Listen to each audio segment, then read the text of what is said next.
My mom was here this weekend to visit my grandma because my grandma's sick.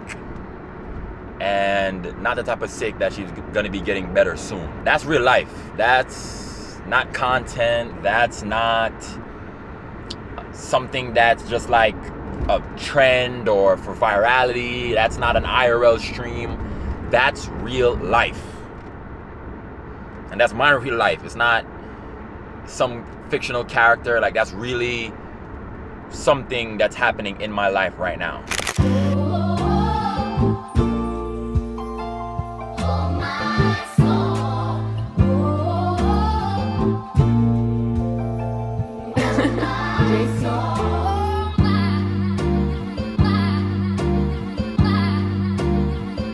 When it comes to YouTube, I've actually been on YouTube for about more than a decade now. I started YouTube when I was 13, making gaming content, used to play Minecraft, stuff like that. And then I stopped. And then when I moved to America, I started again when I was about 17 or 18. And then I stopped. Each time, probably because life got in the way. Either I stopped playing Minecraft because I needed to focus on what I was gonna do in my GSATs, or what I was gonna do in my life in general. When I was 18, probably just started getting girls and getting distracted by that. Now, the last few times that I've started, it was real life stuff. A time when I was almost homeless, still trying to make videos. A time when I was unsure about how my life was going, the direction of my life, and not feeling like I had control in that, still trying to make videos. And I'm not here to try to make an excuse for myself. If I had stayed making videos from when I was 13 till now, I would have lived a way different life, for sure, for certain, without a doubt. But I'd also be a different person.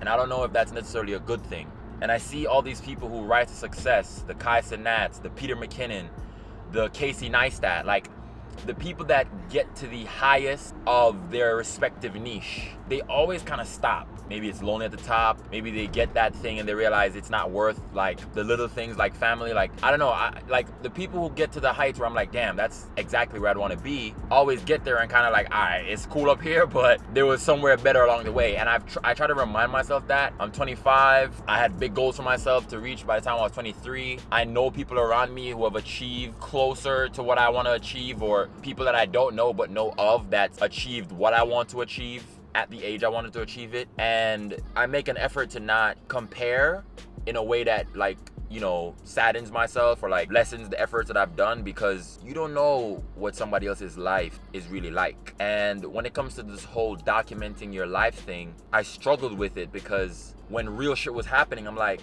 first of all, do I want to share this? First off, like, do I want to tell the world this? Do I want to put this out there forever to be in the world? And second, who cares, right? Who cares? Like, who's gonna give me 10 minutes of their day to watch that my day is not going so good? You feel me? Or that my day is going great. Like, I don't know if I want to garner an audience of people who are living vicariously through me. Actually, I don't want to do that. I want to have an audience of doers. I want to have an audience of people who are inspired. I aspire to inspire. I want to have an audience of people who, they're like, yo, bro, I watch your videos and I got up and did some shit. You know what I'm saying? I don't want to entertain or pacify the masses. I want people to watch me do it, achieve it, and think I can do it and achieve it as well. With that being like fundamentally what's in my mind of what I want to do, it does make me like think a lot about what to record and what not to record. I'm like, is this worth picking up the camera and hitting record on? Is this worth keeping in the video? Like, I have so many videos. I probably have half as many videos that I've uploaded that I've recorded and not uploaded. And that's like against, if you know me, that's against the advice that I give everyone. I tell everyone to, put out everything, because you never know who's gonna like it. But one of you guys commented about imposter syndrome, and I replied talking about how the reason why imposter syndrome like happens in regards to anything really is because you think you know so much. So, for example, you know what a good tennis player is, and you feel like that's not you. So you're like, damn, I don't deserve to be at the U.S. Open right now, because you think you know what a good tennis player is. So you know so much about tennis that you're like, okay, that's a good. Federer has such a great serve.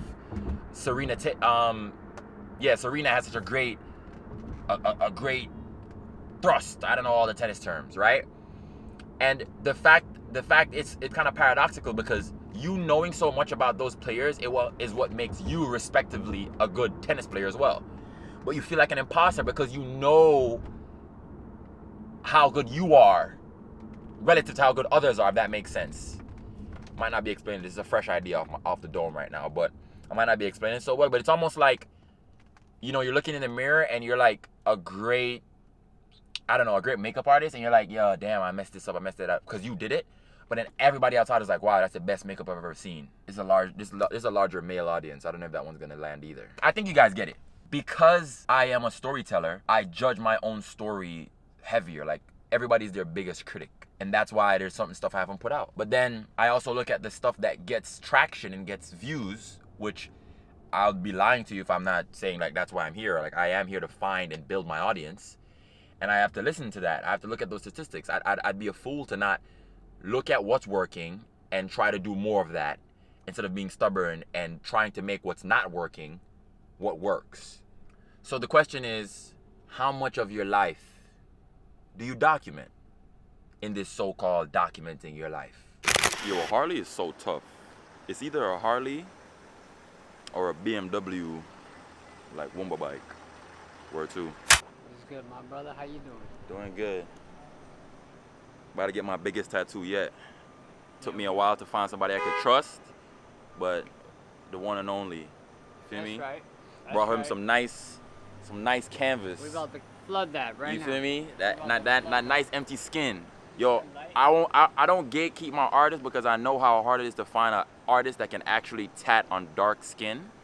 He's tatted on darker than me, and it takes a lot of skill. And all this, like, if an artist trying to like argue with you about like, oh yeah, it's not different, it's not a difference, don't get tatted by that nigga. If they can't agree that it's different tatting on white people to black people, don't even conversate with that person, bro.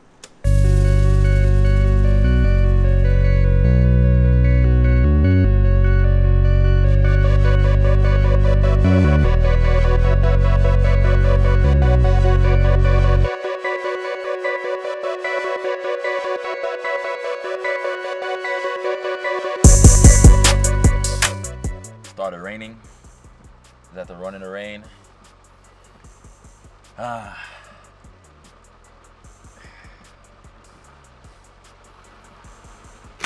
boy's back. Yeah. Welcome back. I just came, literally not even 24 hours. You just touched down? Literally yesterday at 7 p.m. Already in New York. And we back to work. Right back to work. Right back to work, man. Yo, I thought you was gonna stay over there, yo. That's crazy. I think we all did. Hey, man.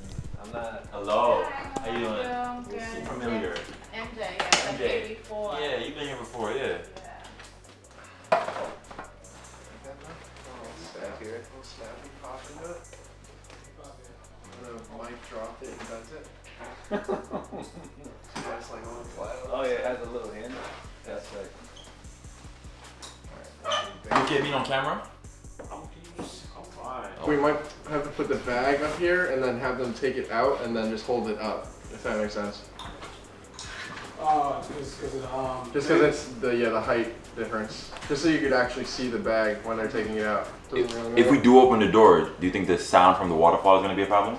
Probably, yeah. Only for the No, we got the mics, so it should be True. The voice. Almost the end of every week, I feel like I didn't pick up the camera enough. There's always something happening where I'm like, damn, I wish I had the camera right now.